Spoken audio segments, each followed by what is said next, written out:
how did we rule that out? That nature couldn't have caused itself?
At this point, are you okay if it's recorded? Sure. Okay, cool. Thanks for stopping. Mm. What's your name? Chad. Jeff? Chad. Chad? Mhm. C-H-A-D? Yes. Okay, good to meet you, Chad. I'm David. Nice to meet you, David. I'm going to get the other camera going here, and you want to do can of words? Yes. Cool. All right. So we're doing can of words with Chad. Did I explain what I was doing okay? Like, do you have any believe questions so. about it? No, sir. Okay, cool. So in this can, will just be some words written down on pieces of paper. You pick one. You can define it and just talk about it however you want. Like, what comes to mind when you hear or read this word? All right, then. And if you don't like the first one, you can skip it and get a different one. It's up to you. Value. Huh. Was it? Value. Value? Yes. Do you want to talk about value? I don't think about this very often, You do. but I think that this isn't a very controversial thing to define. Value is... There are a lot of topics surrounding value that are controversial, like what gives a thing value? Yeah. How much value does a thing actually have? And that gets into a lot of systems of morality. And that is a whole other conversation Okay. that I'd love to get into. You How want would I define value? We could talk about morality too. Hmm. So this is to kind of get your mind thinking about a topic that you feel strongly about. So if you'd rather talk about morality, we can definitely talk about morality. If that sounds more interesting to you than value. Well, actually, it's my lucky day because, in my opinion, you can't talk about value without talking about morality. But that's just because my personal belief is that morality is one of the most valuable things in existence, really. Okay. But I'm trying to define the value. Value is value is how much something is worth. Okay. Now, I think some people think that value is completely subjective. Okay. I think that some value is subjective, but some value is objective. Me personally, I'm a Christian, so I believe in God. God's kind of the source of morality in my worldview. He's also the source of value for a lot of things.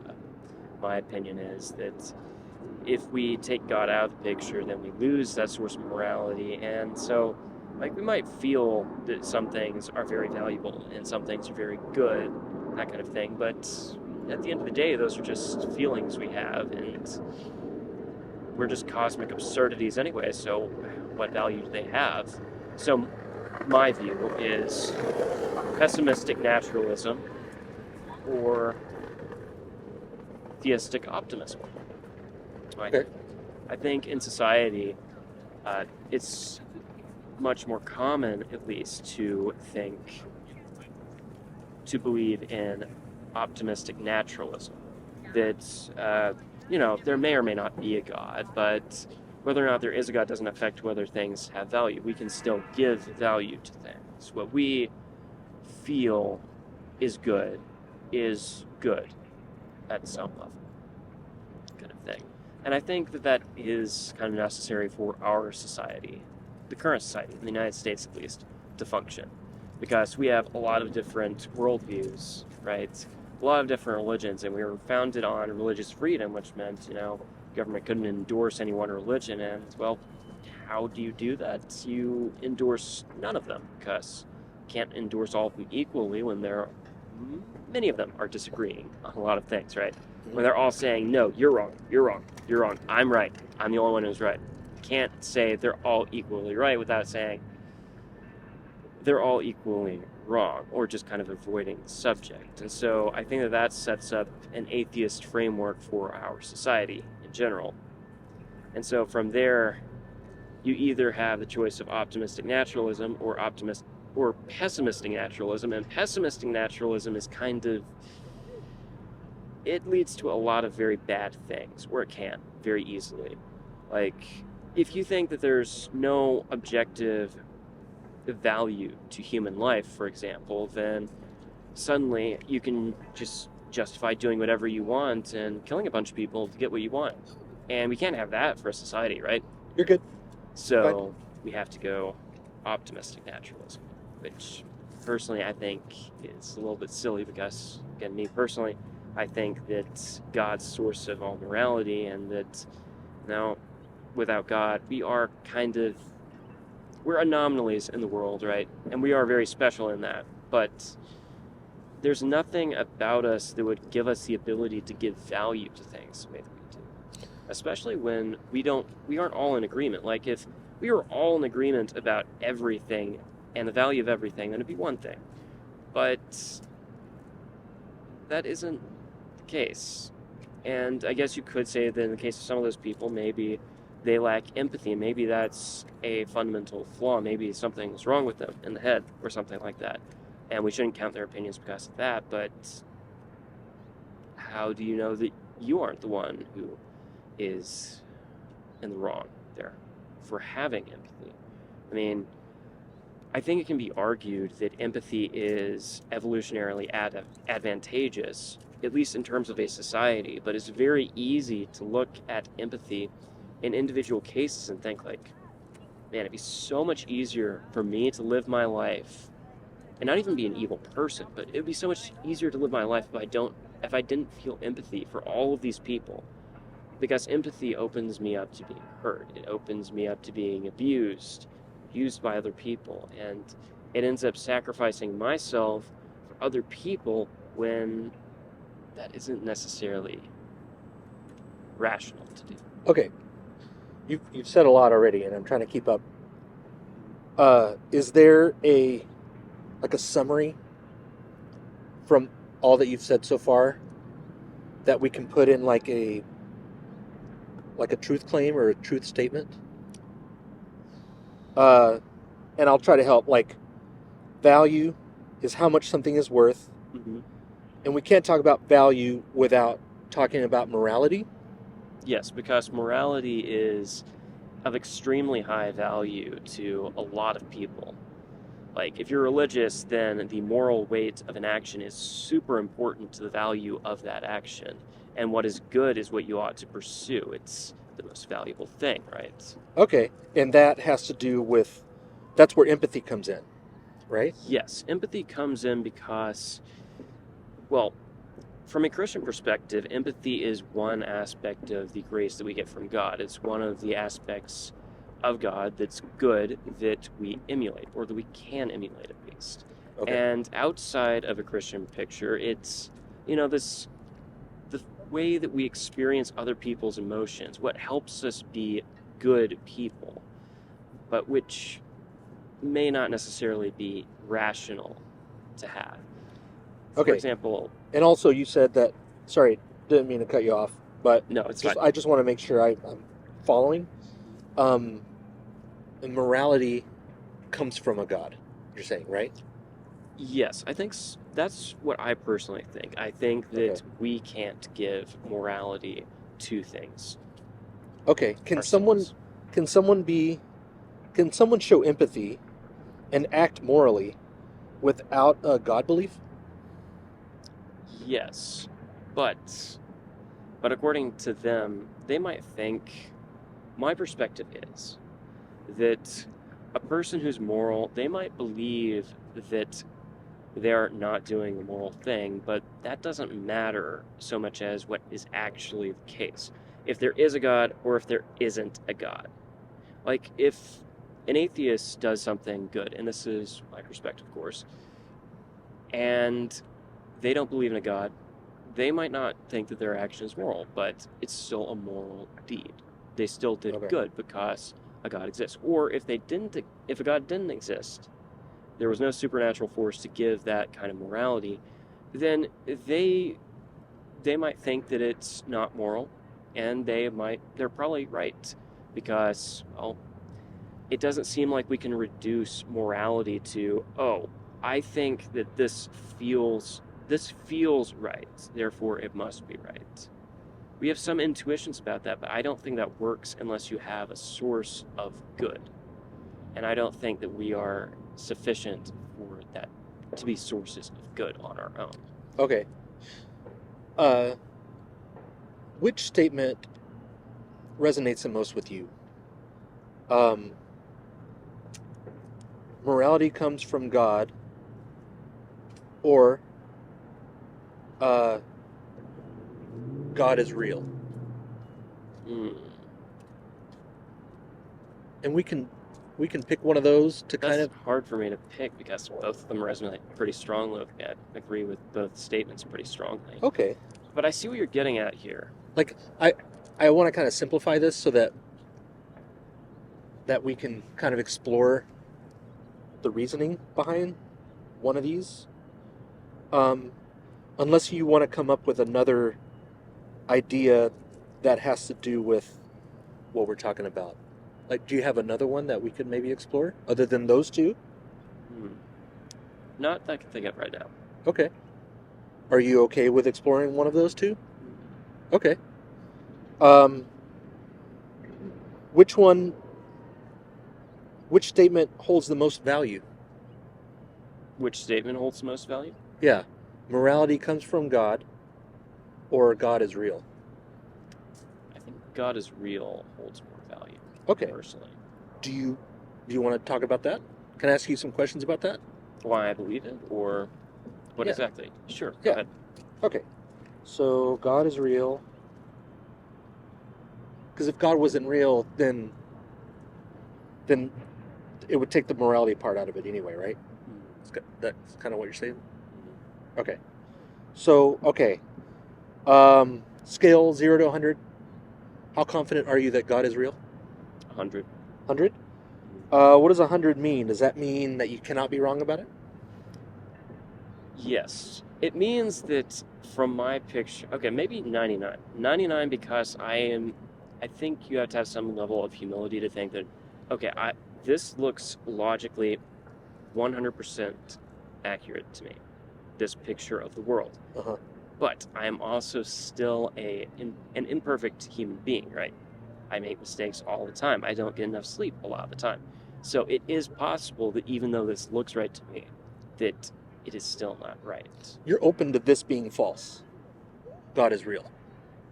Only in terms of my flaws as a person. I think the logic for it is pretty straightforward. Okay. It's very convincing to me. Okay. Okay.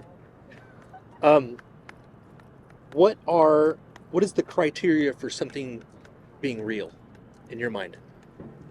Real is, I think, what is real is, does it exist in reality? How well does a statement approximate reality? Okay. Right. Now, I think that there are multiple different realities. I think that there's a physical plane of reality, and that real doesn't necessarily have to apply to something that is literally existent in a physical reality, but it Okay. has to exist in some reality to be real, right? Okay. I'm gonna let this skateboarder go by.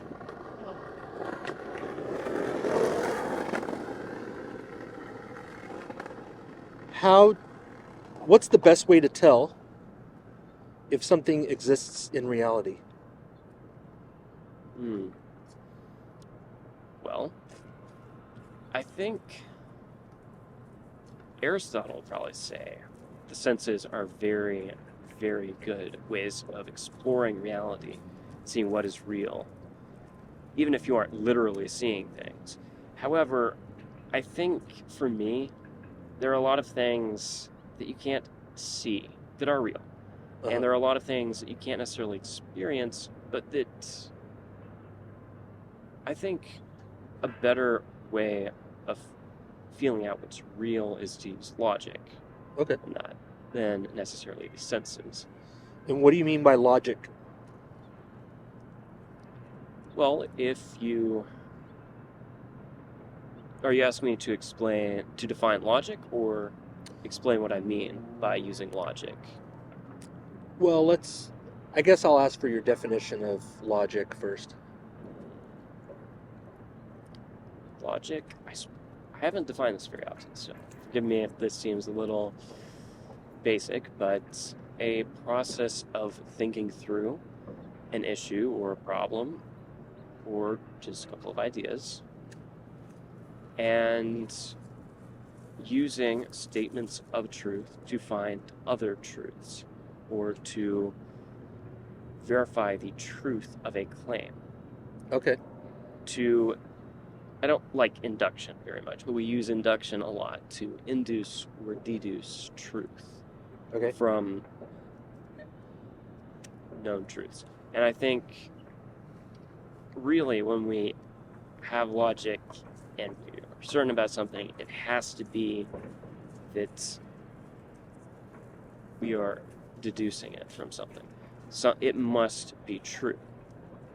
Okay. Then we can be absolutely certain. But then, of course, I think there's still a tiny shadow of doubt, at least from the fact that we have to be a little bit humble sometimes and know that, even though this might seem right to me, even though this argument seems logically perfect, completely sound and valid,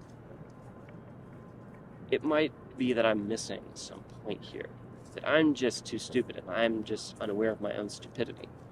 Is that where the 99 comes in instead of the Yes. 100? Yes, sir. Okay. What could cause you to go to 100? If I knew that I was perfect, if I knew that I was perfect insofar as I could not make a logical error. Okay. What would cause you to go to 98? A realization that I'm stupider than I thought, I suppose. But Okay. So you're 99% not stupid? Is that what you're saying? oh no, sir. I'm saying that I can be very dumb sometimes. Okay. Yeah, me But- too. But the argument that I see is the most convincing that I've ever seen. But it is solidly convincing, more than convincing enough for me to believe it. Okay. What's the main reason that supports your 99%? For it being 99%, or my reasoning for it being 100% if it is 100%. Now, what's the main reason that supports your 99% confidence? So Like- not my doubt, but what increases my certainty. Yeah, what is supporting 99% confidence that God is real? Well, so the Big Bang Theory says that the universe is constantly expanding, right? As we go forward in time, the universe is expanding constantly, right? So if we go backwards in time, it's constantly closing in. It's coming back to a singularity. This is using Right. logic to get to this. Okay. So if it started with a singularity, right, and then before that there was nothing, then what started it? Okay. And my answer is, well, it might not necessarily be a God, right? But nature, as we experience it, had a beginning. That's the point of the Big Bang Theory. And, well, nature couldn't have just caused itself, so supernatural means beyond nature, something that is beyond the realm of nature. So, with the Big Bang Theory, there has to be this uncaused cause for the Big Bang. It started the whole universe, that created it, so to speak. Or at least lit the match that started it. Mhm. Right. And that has to be beyond nature because nature, having not existed yet, couldn't have caused itself. Okay. How did we rule that out? That nature couldn't have caused itself? Well, I suppose at some level that's induction. I'm not happy to say that, but for example, you couldn't have. And there are a lot of movies that might try to disprove me, but I'm going to say all of those movies are dumb when I say that you, sir, as brilliant and smart as you are, and I am certain that you are brilliant and smart and powerful in many ways, but you could Thank not you. have caused your own birth, right? Because you hadn't existed yet. Like cause and effect. Uh-huh. You weren't in existence, so you couldn't act upon the world in such a way to cause yourself to exist, right? Okay. So the idea that nature can't cause itself is what's supporting the 99%? Okay. So hypothetically, if somehow we found out that nature could cause itself or create itself, where would you go from 99? From 99, it would decrease quite a lot. For me, there are three arguments in Christendom, at least. The realm of Christianity, like Christian philosophers think these things, Christians in general think these things, at least they've thought about these things, that they use to point to the existence of God. There's the argument from the first cause, sometimes called the Callum argument. I think that's how it's pronounced, which is, God had to exist because he's the uncaused cause of the world. He pulled the trigger on it, he lit the match on it, he created it, however you want to look at it. Then there's the argument from intelligent design that, it's just extremely unlikely the world would have been so perfect and suitable for life in the way that it is for such a long time had it just been random chance. And, well, if the universe had just created itself, if nature had created itself, then, seemingly that would have made it random, right? And that would have meant that it's very unlikely that we would experience life as we do now. I don't think that there's still a shadow of doubt there because it's still possible that we are the 1% or the 0.0000, however far you want to go with it, 1% instance of perfect circumstances for life. And then there's what I believe is called the deontological argument, or the argument from duty, which is, if God doesn't exist, then there's no morality. But there's clearly morality, which is us saying we really don't want to exist in a reality where there's no morality. And so God exists, which is really, in my opinion, just saying, okay, we don't want to live with pessimistic naturalism, so we're going to engage in the noble lie and tell ourselves God must be real so that we can live in a world where what I do matters, where my love for another person is not just a bunch of random chemicals, where it's not just a biological programming that evolution favored over millions of years or billions of years or however many years you think we've experienced as a race. Just so I understand, the uncaused cause argument is the one that supports your 99% the most? Yes, sir. And so if you found out that argument was not valid, that would cause your confidence to go down the most. Most out of the three, yes, sir. Okay. So, why is that a good argument? The uncaused cause, like just a summary of what makes that argument strong enough to be 99%? Well, because in short, I think it's the best explanation of our reality, and it just makes sense. Like, Okay. if we think about it, the universe in general tends toward entropy, right? Toward a sort of chaos, randomness, disorder, destruction.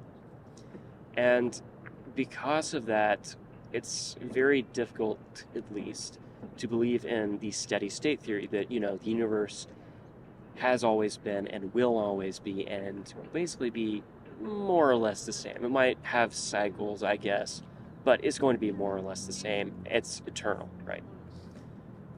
That doesn't seem right because of entropy. Now, when you think about it, if you introduce cycles into that system, then you could, I guess, say that, okay, there comes a point where we reach more and more entropy, more and more, and then eventually we reach a critical point, and the universe kind of hits the reset button, and then it starts over again, and over again, and over again. Like a But cycle. that seems a little bit forced to me. Forced? Forced. Forced. Yes. So, I don't think the steady state system, I don't think it's right. Then we have, where are the other two? We have universe is going, sorry? Let me just go ahead and summarize this so far. So, God is real. The best reason that's supporting this is the uncaused cause argument, and that's a good reason because it's the best explanation. Mhm. Is that a fair summary so far? Yes, sir. Okay. So, could something be the best explanation we have and it still not be a sufficient explanation for something? It's possible, but I think that this is a sufficient explanation. Okay. Okay. Do we have an example of like a test that we could perform to verify this? Well, I suppose I'll ask you a question now, sir. Sure. What do you think? You seem to have experience on the matter. I don't know of a good test to see if gods are real or that there was a uncaused cause. Like, I guess I have no way of finding out. Hmm. And so I guess for me, I don't feel comfortable being confident in something that I can't test, or if I have no way to tell if I'm wrong. Hmm. Do you have a way to tell if you're wrong? Like, if God was not real, do you have a way to tell? No, but I think it's extremely unlikely if God were not real that we would have evolved in the way that we have. I think a lot of existentialists note how silly we are as beings, that we can contemplate the absurdity of the universe. Why would we have evolved that? Right. Would you prefer that we had a way to tell if we were wrong about this? I prefer that. I think that there are reasons why we wouldn't have a way of confirming or disconfirming this, assuming that it is true. Yeah. Assuming it's true, would you prefer if we could, like, how important is it for us to be able to tell if we're wrong if we're 99% confident in something? It's pretty important on a lot of things, but it doesn't mean that those things are false. Right. I guess my question is, how confident should we be in conclusions that we are not able to tell if we're wrong about? I think we can still be pretty confident if we have sufficient evidence. Okay. But it does throw shade on it. What is the biggest piece of evidence for your 99% confident in God being real? Is it because we have the best explanation that makes the most sense to you? Is that your biggest piece of evidence? Well, it's that, and I think also that the other explanations don't make a whole lot of sense. Like the steady state system. It just doesn't make a lot of sense to me. Okay. I mean, it might be all right with the cycles of entropy by itself, but when you also consider an argument from intelligent design that we have this grand consciousness, this capacity of contemplating the absurdity of everything in the universe, but I can't think of a way that is advantageous for us. Yet evolutionarily, we're supposed to evolve and get better. It doesn't make sense for us to randomly develop that, for that to arise through evolution. I mean, if anything, it should have been kind of killed off, or it very likely would have been killed off because survival of the fittest, but it wasn't. So, in my opinion, the likelihood of the steady state system theory being correct is kind of very unlikely. And I think that given everything that we see in the world and cause and effect, those are basically laws of our reality. So the very idea of nature causing itself doesn't make sense. So maybe that is the case. Maybe. Okay. Could something make sense and it be not true?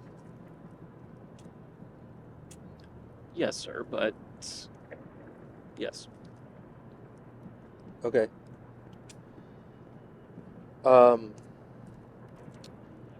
Do we need an explanation? I think we do. I think that a lot of very important questions rest on that explanation. Okay. And I think part of it is that our society has been irreversibly influenced by Christianity at a lot of levels.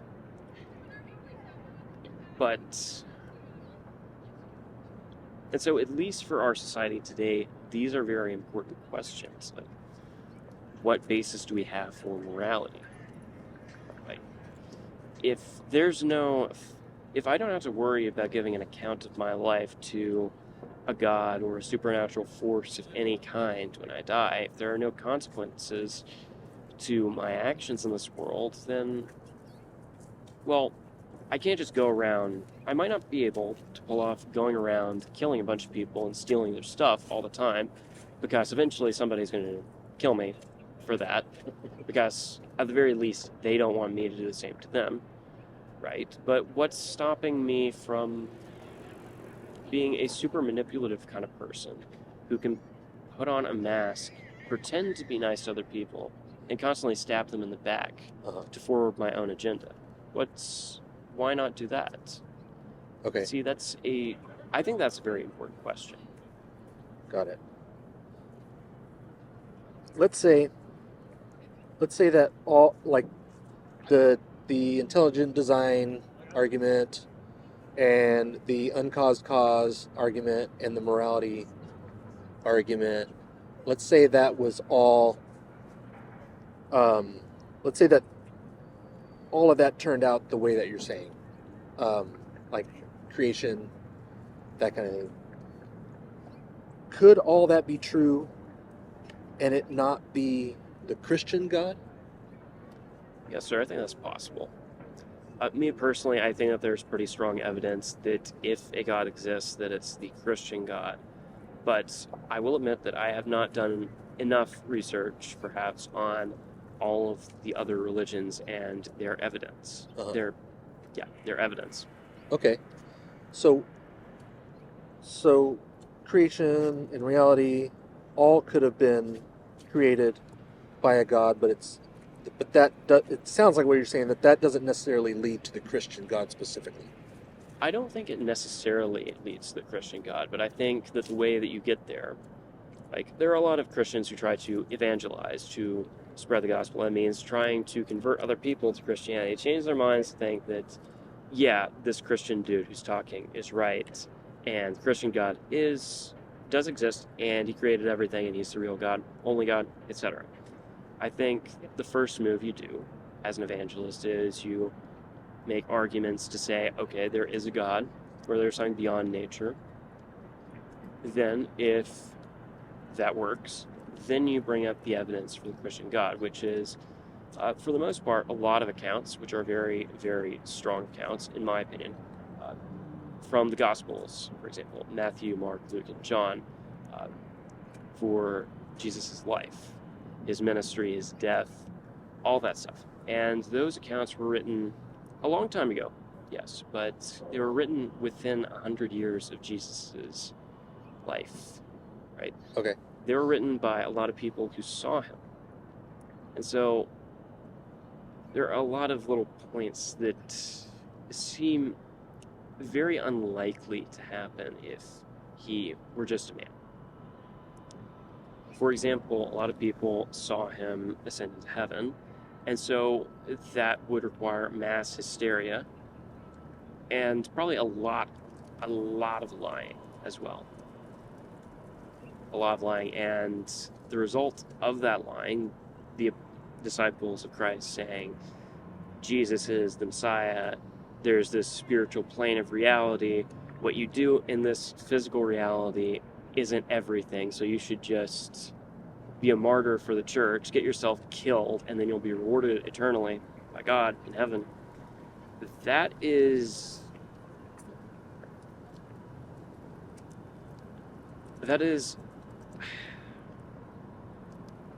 somewhat difficult to wrap my head around. Okay. At least for me. That's fine, because that's a different claim, like the miracles or whatever. That would be a different claim than the one that we're kind of focused on now. And I don't want to take up all your time. So that if we meet again, we can maybe explore one of those claims and the reasoning behind it. So just to kind of wrap up and sum up, there's a God. God is real. You're 99% confident because you're allowing for humility, right? Because you're not perfect. And the main reason that supports that is the uncaused cause explanation, and that's a good reason because that's the best explanation that we currently have. Best explanation, and because all the other explanations are not satisfactory. Okay, and there needs to be an explanation. Even, and I guess I'm asking this, even, like, would you rather there be a best explanation, even if it's false, rather than having no explanation at all? Yes. I think for the benefit of society, it's better to have an explanation of it, provided that that explanation is pro-social, which I think belief in God is. A lot of people criticize Christianity, actually, because they view it as a means of societal control. Okay. And this will probably be my last question, and then you can ask me whatever you want. If you discovered that the people that study, like the beginning of the universe and astrology or astronomy and all that, if you were convinced that their position is we don't know how it started, we don't have an explanation right now, we don't currently have an explanation of how the universe started, if you were convinced that that was the position of the people that study this, and you were convinced that the methods that they use to determine this stuff are reliable methods, what would that mean for you? what would that do to your confidence level? Well, logically, it would remove some foundation from the belief, so it would decrease my confidence level. But I'm not sure by exactly how much. It would? Well, yes. Okay. You can only decrease it since you're removing foundation from that belief, right? Okay. So, okay. So, so if we don't know and we didn't have an explanation, that would shift your confidence. Well, actually, it depends. In this scenario, are we saying that the certain scientific claims, like that the universe is approaching entropy naturally, and that thus, for example, the steady state system seems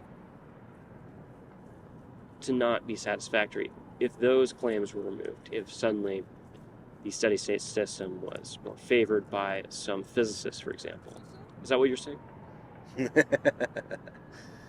Yeah, like if the scientists said, we actually don't know, we don't have an explanation, we might someday, but right now we don't have any evidence to go off of to explain the beginning of the universe. That's what I'm saying, I guess. Yes, sir. It would decrease my confidence. Okay. Not Okay. enough for me to not believe it, but Yeah, it would shift it. Okay. they aren't the primary reasons that I believe these things, but some of their accounts are supporting evidence for them. So, Okay.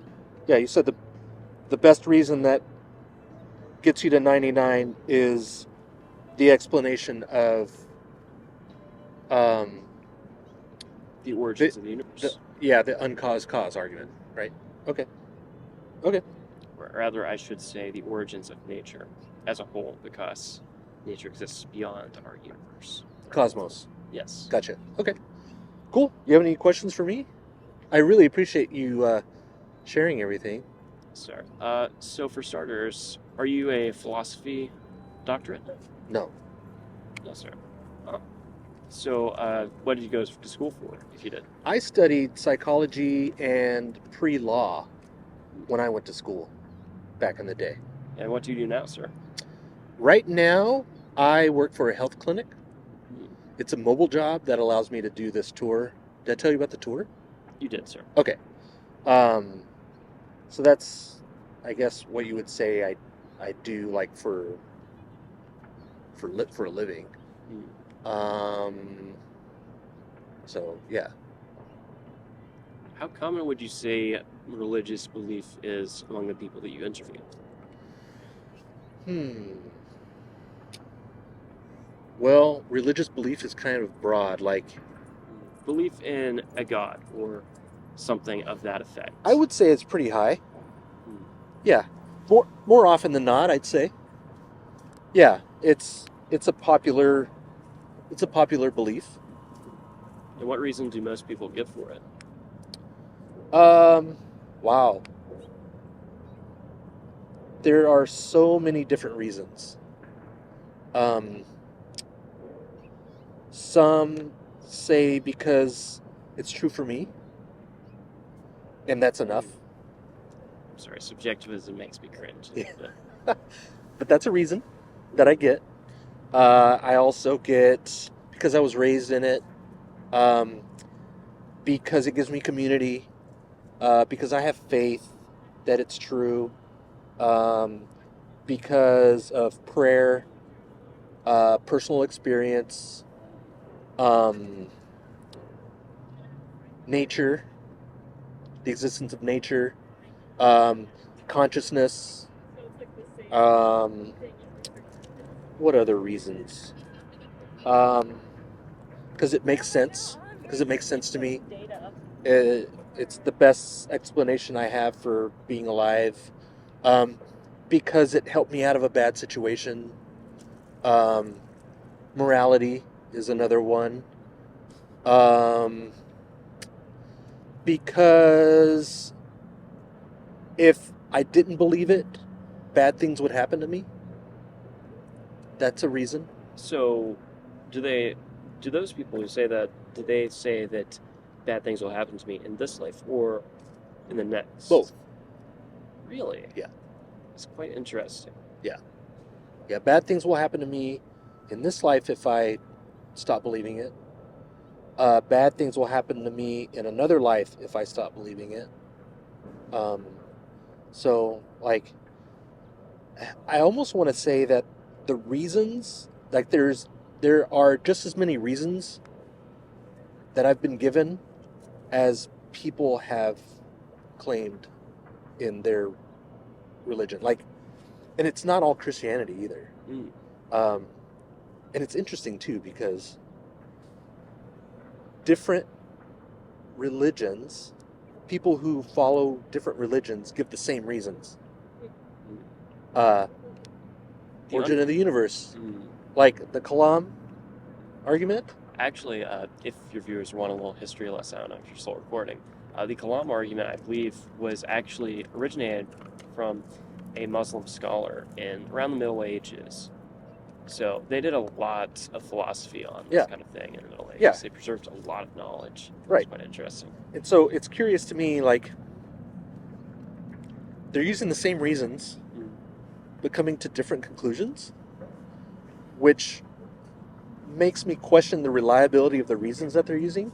You know what I mean? Like, I'm using this reason, or person A is using this reason, person B is using the same reason. They're coming to different conclusions. So how reliable can that reason be? I think in many cases, when you see that in the world, it comes down to preconceived notions that each person has. We all have a lot of them. And I think in the case of people, for example, using the Kalam argument to get to, okay, there's a God, and then one person says, okay, but that's the Christian God, and another person says, no, that's Allah, that's the Muslim God. It comes down to a lot of other evidence. It's not necessarily that the Kalam argument is bad, it's that they come from different backgrounds and they have different information. I don't have all the information that a person who grew up Muslim has. I won't have that information someday. And so I can better understand and reach out to people and talk to people and understand their beliefs. But they also don't have the same information that I have either. Right. And I think that that's why. Of course, I think I'm right. I think that that is something that you have to have baked into your belief system. I think that I'm right. Not I know that I'm right, because you have to have some level of humility, right? But you have to think that you're right. Otherwise, what's the point of believing anything? Both people think they're right. They have just as much confidence as the other person. They're using the same reasoning processes, and coming to different conclusions. And so, like, one of the questions that I usually ask is there a verification method that you're currently using to arrive at your conclusion that they could not also use to arrive at theirs? And I have yet to hear one, like a unique verification method for one God versus another God, or for one religion versus another religion. And you're welcome to entertain that if you'd like. I don't want to put you on the spot, but, like, maybe something to think about. Well, I guess it depends on your definition of verification. Yeah.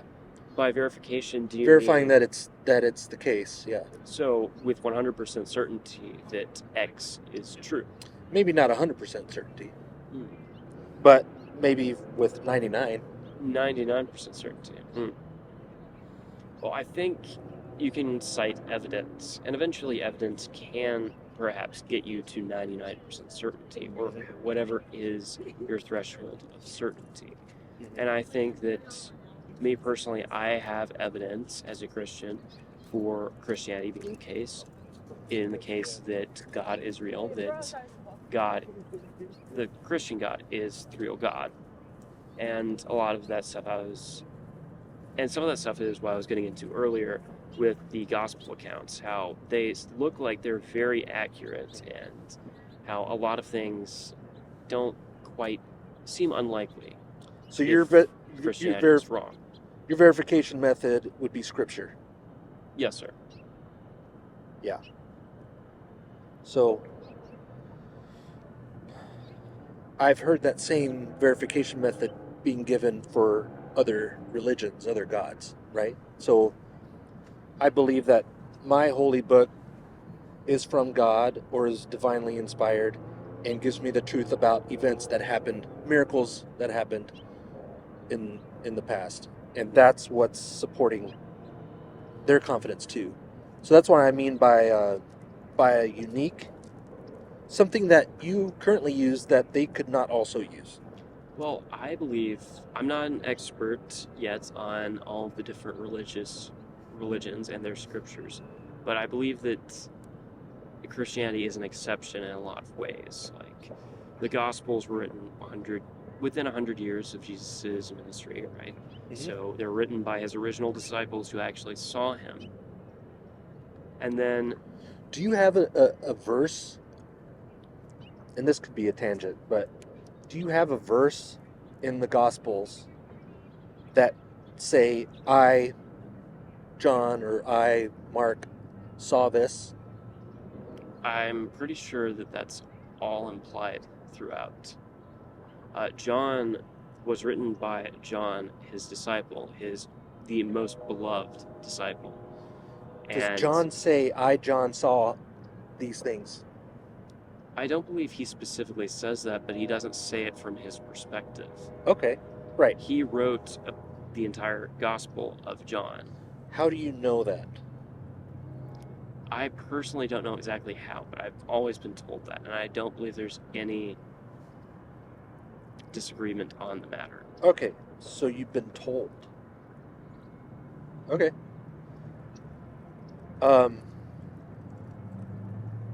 Could someone from a different religion use that same verification method because they were told?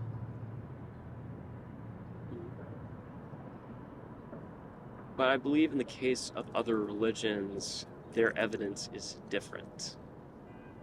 It's not quite the same. Okay. Do you have what's your strongest evidence for the Christian God? My strongest evidence for the Christian God. Yeah. Right. You said the Gospels, right? Mm-hmm.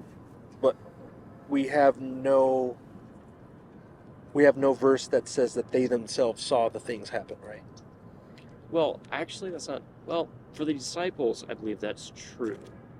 So the Gospels were written by Matthew, Mark, Luke, and John, but I don't believe Matthew and John, and I believe Mark was also one of the original disciples.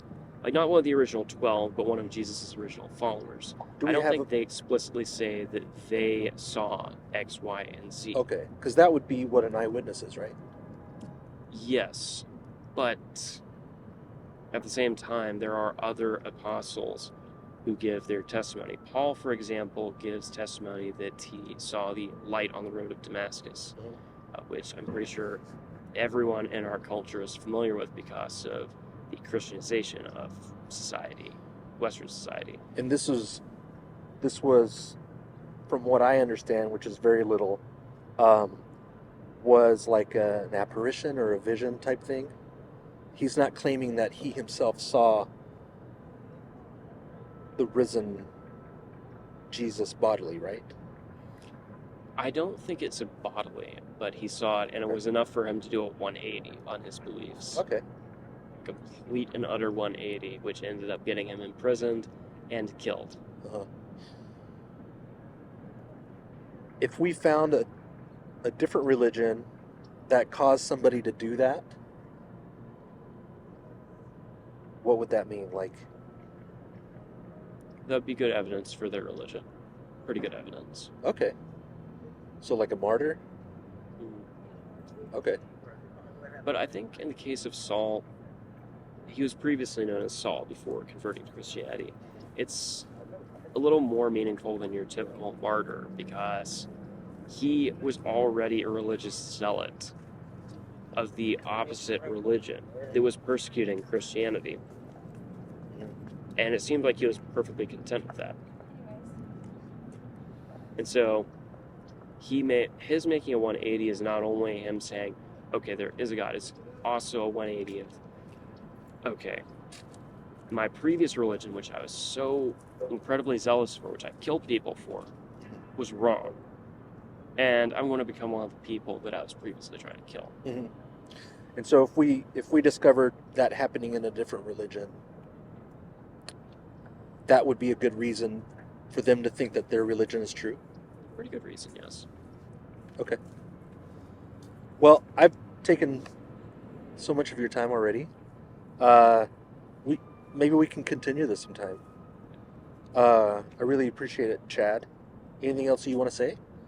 Well, I'm curious, what are your beliefs as far as religion goes? Do you think that there might be a God? Do you think there is a God or no God? There could be.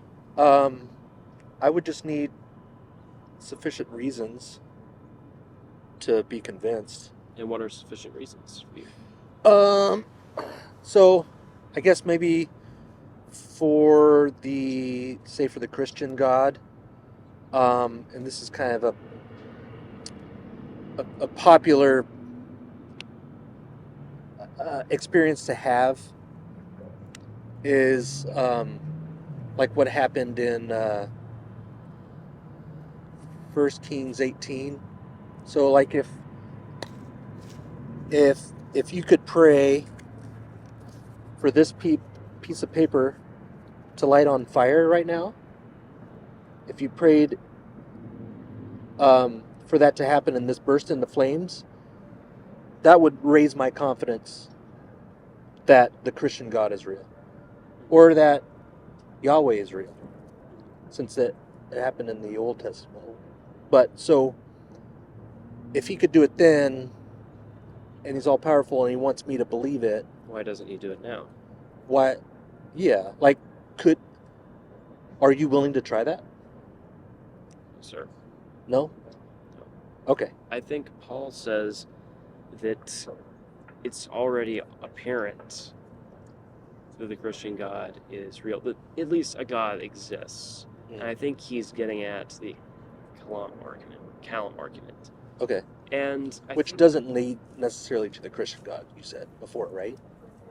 Yes, but I think given in context of his time, it made the most sense, at least. Okay. And he was saying that that's quite obvious. And I think, and Jesus said, and he was quoting Old Testament, "Thou shalt not test the Lord thy God." Mm-hmm. It's not our place to ask God for a miracle.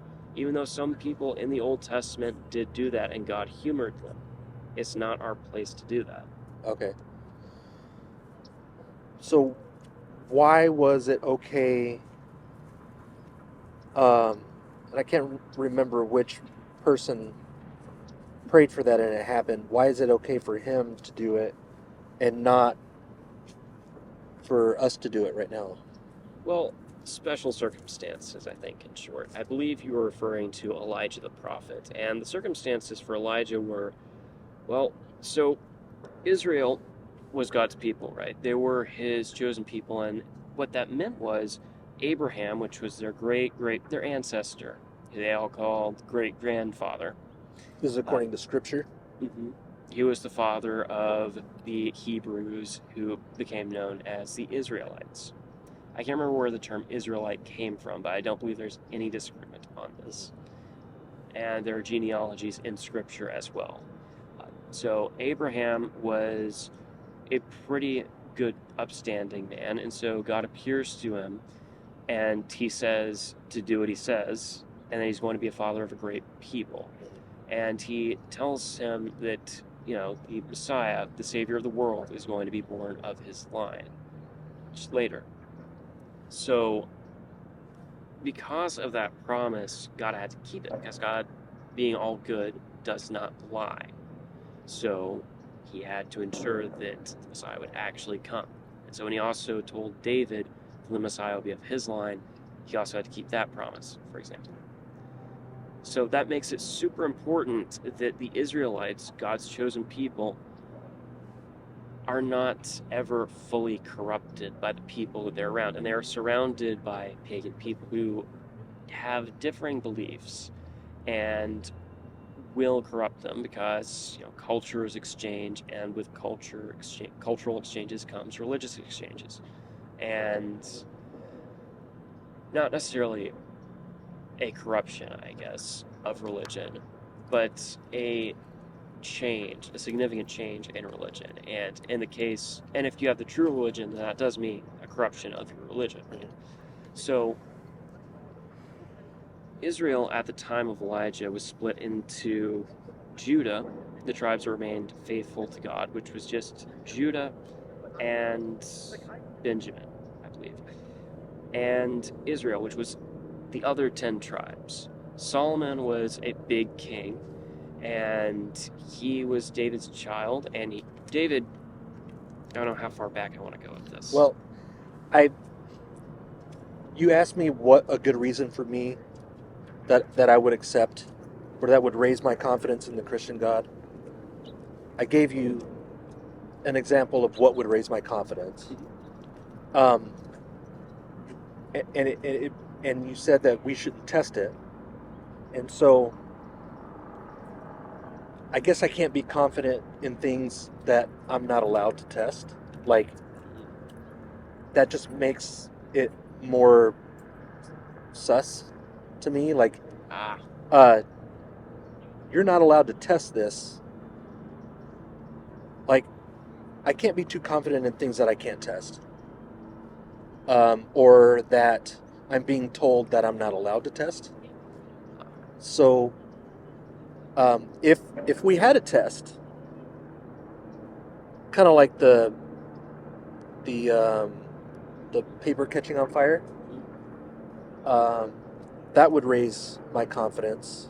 If I was allowed to test, that would probably raise my confidence. If I had a way to tell either way if a God was real or not, that would raise my confidence. So I guess I'm just trying to answer your question about, what would be a good reason for me to believe it. I understand, sir. I know, but like, who do you think 30 yards So, you can't get? let's say that you're meeting your best friend. You're talking to your best friend, right? Mm-hmm. And it's been a while since you've seen your best friend, and you decide, the two of you, that you want to get coffee together tomorrow at 10 a.m. at some coffee shop somewhere. How can you test whether or not your best friend will be there before you actually commit to going there? That would be a prediction. I would be open for that not happening because we don't know what's going to happen in the future. That's different than claiming that something is currently real.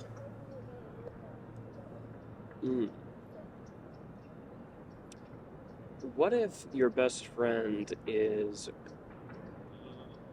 working in the army or some branch of the military or just doing something overseas, and they can't contact you? Mm-hmm. And every month or so, you meet back up someplace and you chat and you catch up. How do you know that your radio silent best friend in this moment, where you are not at one of those monthly meetings, is still alive? I wouldn't know. Would you live life as if your best friend were alive? I mean, I'd want to know what happened. There's ways to find out what happened, right? For the sake of argument, in this case, no. There's Because no- let's say he or she worked in the CIA or something, and it was top Okay. secret. Yeah. Yeah, they made contact with aliens. That's what happened, and you didn't know about it. And Okay. so he or she was abducted Yeah. by I guess I'd aliens. have to be open to that being the case. But would you live life as if they hadn't died? At least until your meeting? I don't know. if they didn't show up, I'd want to know what happened. But I guess I'd have to be satisfied with maybe not knowing, and that's okay sometimes to not know. I'm okay with not knowing stuff. I don't. I don't always have to have an explanation. I'm good with we don't know. Does that answer your question? I want to make sure because you've answered so many of mine. Like, I want to be fair here. So, what is the fundamental difference between that scenario and the scenario of the question of, is God real or is God not? Because we have evidence that other people are real. We have stronger evidence that other friends are real. It's not an extraordinary claim. Like, it's not an extraordinary claim to say that I have a friend that works overseas.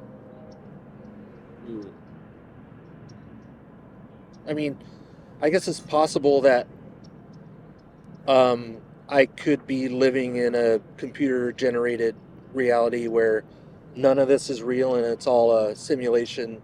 I mean, I'm open to that being the case. But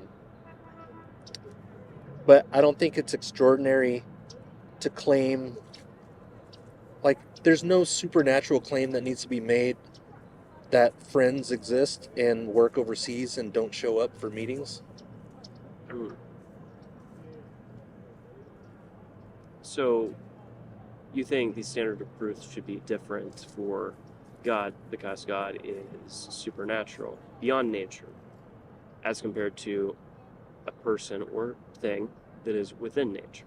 Yeah, the evidence should match the claim in order to be confident in it. Like, if I were to say I have a car, would you take my word for it? I think I'm generally a trusting person, so yes. Okay. Given how common the cars are, although I have become more cynical this semester. If I said I had a Ferrari, less confident. Okay, so you would need more evidence to be confident in that? Okay. What if I said I had a flying Ferrari? I would probably not believe you unless you looked pretty rich. Okay.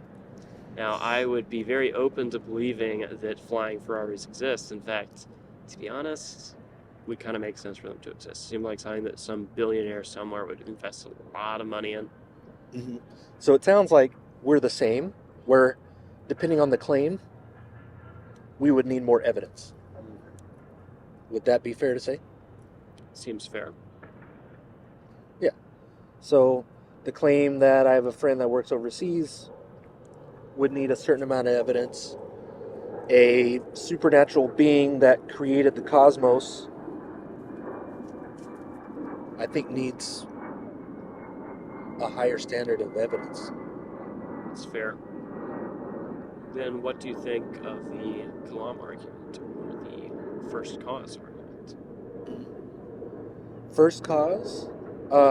First cause is I don't know what caused the cosmos. I don't know if it had a beginning. I don't know if we have ways to find out or if we'll ever find out. I suppose someday we could find out. It's not going to change. It's not going to change the way I move in the world. If I found out that there was a first cause, I'm still going to get up, brush my teeth, do my daily stuff. What was the other one? The Kalam? That is the same argument. Yeah, okay. It was originally called the Kalam argument. Yeah. Oh, but there was a second one that you... The intelligent design argument that, well, life, as intricate and perfect as it is, sort of perfect, as it is on this planet, at least, would have been extremely unlikely due to random chance.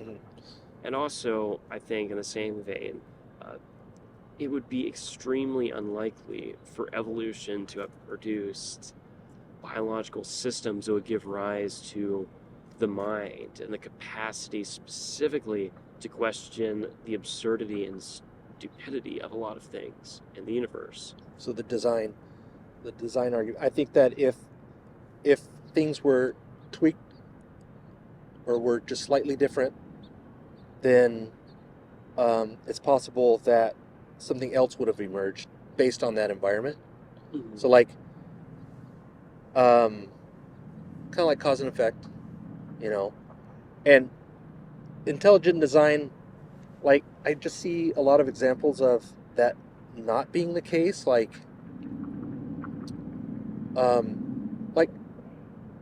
the percentage of livable space by life in the universe is so low. Like it seems like it's not designed for life. If you take the amount of space that is habitable Mhm. by life, it's so minimal that. And then we see like how giraffes evolved. It doesn't, how I don't know, one of the arteries or something goes all the way up the neck and then all the way back down just to connect, where intelligent design would be more like direct, or like, people wearing glasses. Like, it's interesting to hear so many people that use the intelligent design argument that wear glasses. Like, it doesn't seem like a perfect design. Now, to be fair, in the case of glasses, there have been a lot of genetic malfunctions, especially over the centuries. I mean, for example, and there's a whole Christian view on this. Christians think that sin leads to death, and this is kind of a manifestation of that. But you can see this very commonly. Like, the children of alcoholics are going to be more genetically predisposed to be alcoholics. And people who have certain ancestries are going to have higher tolerances for alcohol. Genetic alterations happen. It doesn't. So I personally don't see the problem with intelligent design from that. It just means that the intelligent design that did exist has been corrupted a little bit. At least a little bit. How intelligent can a design be if it can be corrupted? I guess that depends on whether the purpose of the design was to always and forever be this intelligent design, uncorrupted, and whether or not it was supposed to be designed such that the creatures could choose what they would be. Mm-hmm. I think Christians would say that, well, God gives us choice, and those choices have consequences. Mm-hmm. And that sin often always means departure from God, and that means death. Could that means system corruption. be improved? Could that system have been created more intelligently? Like, I guess, and I do really have to go here pretty soon, but I guess if you ask me what's keeping me from believing it, the biggest thing is what's called the real problem of evil, which is, this is the way I kind of understand it and have it in my head. A God, and I don't know if you're Trinitarian or Calvinist or whatever, but a God that knew in advance the suffering that would happen if he created, and having the ability to not create and creating anyway. Like, I think it would have been better for us not to have been created and not suffer if he knew it in advance the suffering that would come about if he created and he decided to create anyway, knowing in advance. And there's open theism, I understand, and I'm not trying to put you in a box, but I guess that's the biggest argument that, from my understanding, that supports either the God doesn't exist or he's evil. Now, first, whenever I hear the argument from evil, of any kinds, really, although this is an interesting version, I always think that, well, you're left with either God doesn't exist or God is evil by our standards. So it doesn't actually prove that God doesn't exist, it just proves that a God who we disagree with exists or no God exists. And wants suffering. Chose to create suffering. When, if he's all powerful, could have done it otherwise. Or not done it at all. That's the main thing, is like not creating at all. Like, did he need to create? If he needed to create, then that means that he needs, and means that he's not, self-contained, or, you know what I'm saying? Like, the fact that he created anyway, knowing in advance what would happen, when he had the choice not to create at all in the first place, that's the real problem of evil, in my mind. Okay. Sir, do you have any kids? Have you ever wanted kids? Nope. Really? Yeah. Oh, this isn't going to be as effective then, but I'm going to go with it anyway. Yeah. So I would not create kids if I knew that they would hang out in Children's Hospital right across the street here for the first and only 5 days of their life in complete suffering. If I knew in advance, if I had the foreknowledge that God supposedly has, if I knew that that's what was going to happen to them, I would choose not to create them in the first place. What if you, being God, had the option of creating life, but one, it is not your choice for them to suffer. You create them and they do not suffer, but you give them the choice to do whatever they want if they so choose. Of course, even if that means that they end up corrupting themselves and causing suffering to themselves. Would you do that? That would necessitate a world in which the possibility of not suffering is present, right? Okay. Well, if I were God, I would create a system where there doesn't necessarily have to be suffering. Or maybe just that there's no suffering at all.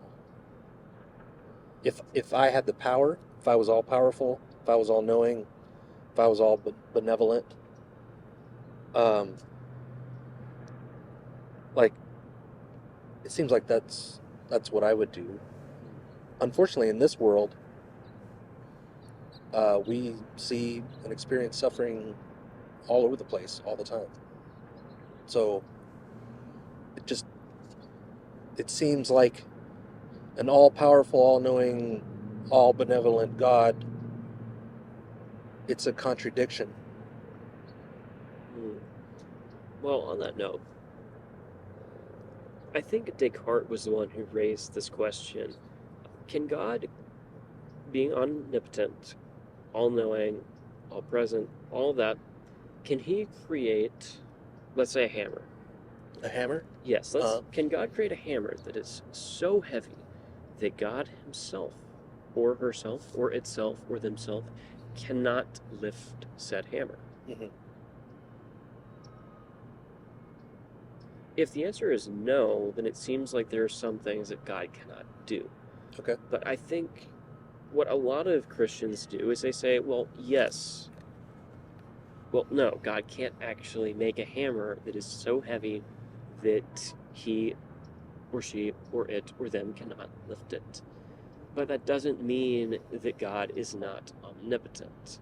It just means that God can't do certain things that are just contradictions in and of themselves. It means he's not all powerful. In a manner of speaking.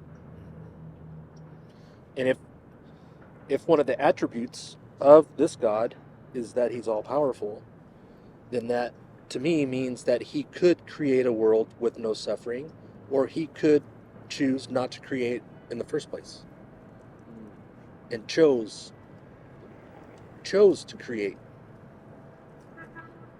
knowing the suffering that would happen if he did so. Well, there's another direction of response for this, and that is, if this life, under the Christian picture, assuming that the Christian God is real, this life is not all there is. It is a physical reality, but it is not the only reality, and it is... A lot of Christian writers, even going back to the apostles, say that this life is kind of like a race, and it pales in comparison to the next life, a potential eternity with God, your creator. Mm-hmm. And you would have a perfect relationship with him and a perfect relationship with the rest of the people who he created, who also chose to have a perfect relationship with him. Or you can say, screw you, God, and you can go your own way. And that means that as you are departing from the presence of perfection, because you are not perfect, you are going to at least slowly cease to exist.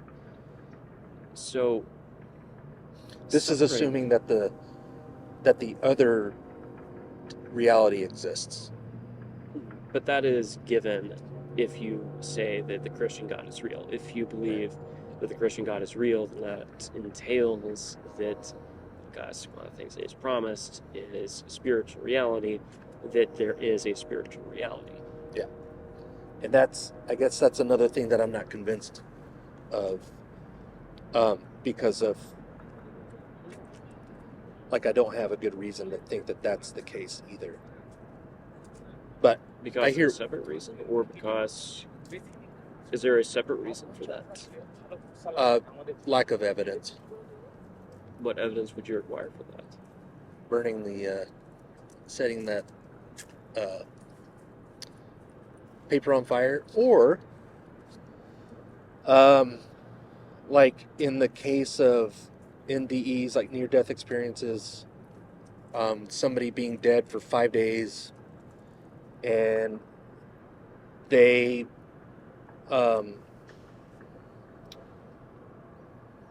come back with information that we could make predictions about and get them right. That would be evidence of another reality or another dimension. Like being able to make testable predictions and getting them right, that's good evidence. And it sounds like in this belief system, you're not really allowed to even test it. Which, I think that's problematic. Because basically,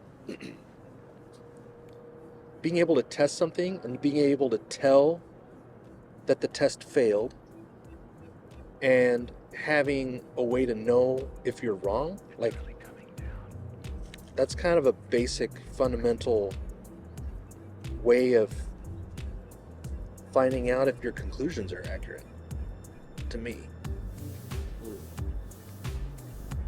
But there are some things in life that can't be tested, but you surely believe, right?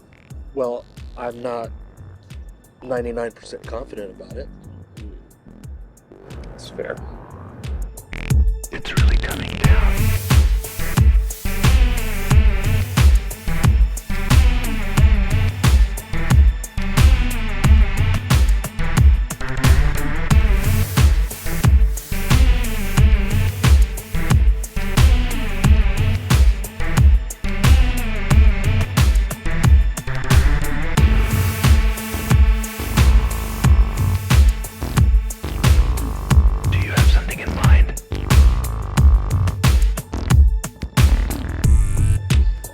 I gotta go, man.